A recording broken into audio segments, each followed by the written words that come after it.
السلام عليكم، مرحبا بكم يا مكشخين، مرحبا بكم الناس الكل.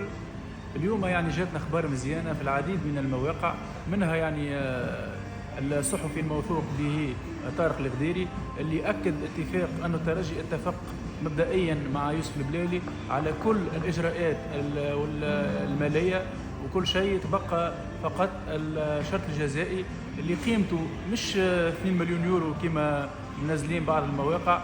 قيمة هذا الشرط الجزائي تقريبا 700 ألف دولار، في حدود يعني 2 مليون دينار وشوية.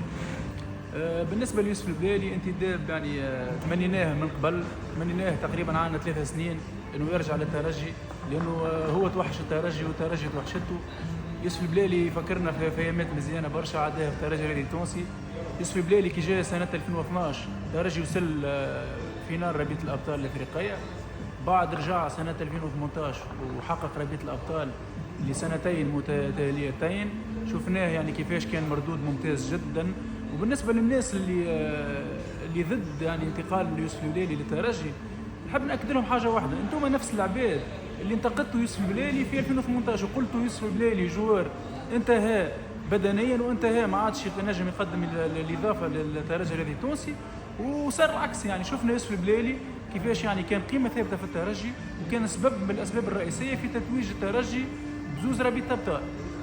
باهي أحمد، يعني خلافا عن طارق الغديري اللي أكد برضه، واللي أكد أنه جلسة تمت ما بين اللاعب يوسف البلالي وما بين رئيس النادي السيد حمدي المدبر شخصيا، يعني هو اللي متكفل بالصفقة هذه. يعني حتى الترانسفير ماركت نفس الشيء، الترانسفير ماركت مهبطة على البلالي، حاطين انه تعطيك هي نسبة المئوية للانتقال، يعني نسبة 92%. زوروا موقع ترانسفير ماركت اللي هو منزل الخبر هذا انه البلالي يعني قريب وقريب جدا من الانتقال للترجي الرياضي التونسي.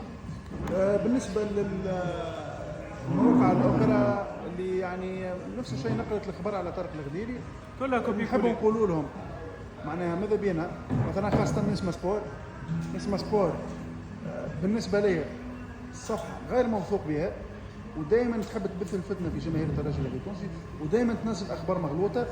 لكن في اللحظة هذه باين أنه نقلت الأخبار على طارق الغديري، لأنه طارق الغديري هو الصحفي التونسي تقريبا الوحيد اللي نعتمدوا عليه، بالإضافة إلى نفع بن عاشور اللي إن شاء الله نفع بن عاشور نفس الشيء يزيد يأكد لنا الأخبار بإذن الله في الساعات القليلة القادمة إن شاء الله. إيش قولك أحمد؟ ان شاء الله باذن الله يوسف البلالي يقدم الاضافه للترجي الرياضي التونسي، واكيد باش يكون في المستوى. حتى فما ناس تقول انه يعني مش منضبط يعني في الفريق وقادر يعني يخلق مشاكل في الترجي، لكن انا متاكد انه باش يكون منضبط وباش يكون يعني قد المسؤوليه، لانه يوسف البلالي يحب يلعب كاس العالم للانديه، وفرصه اللي هو انه يعني يثبت امكانياته مره اخرى، ويحب يمشي المنتخب الجزائري، لانه بعد ما خرج من الترجي تقريبا ما شفناهوش لعب في المنتخب الجزائري، وحتى اذا لعب ما كانش يقدم في المستوى المطلوب منه. ان شاء الله. شفنا انه يعني خاصه في المباراه النهائيه بين الترجي والاهلي انه الترجي لقى صعوبات هجوميه، اللي لو كان معنا البلالي الترجي كان قادر ممكن على الحصول على اللقب من مصر بالذات. اكيد هو الترجي كان ينقصه لاعب عنده كل اللمسه الفنيه اللي قادر انه يجيب لك ضربه جزاء، يجيب لك يعني مخالفه قريبه، يسجل لك هدف، يعني يجيب ورقه حمراء للمنافس. يعني لاعب كما نقولوا بلغه الكوره بروفوكاتور، يعني لاعب قادر انه يستفز المنافس ويعني يقدم الاضافه للفريق. ان شاء الله. على كل حال نستناو التاكيد من الصفحه الرسميه للترجي الرياضي التونسي، واذا تمت الصفقه ان شاء الله يقدم الاضافه المرجوه وفيراج حي وترجي ديما لاباس.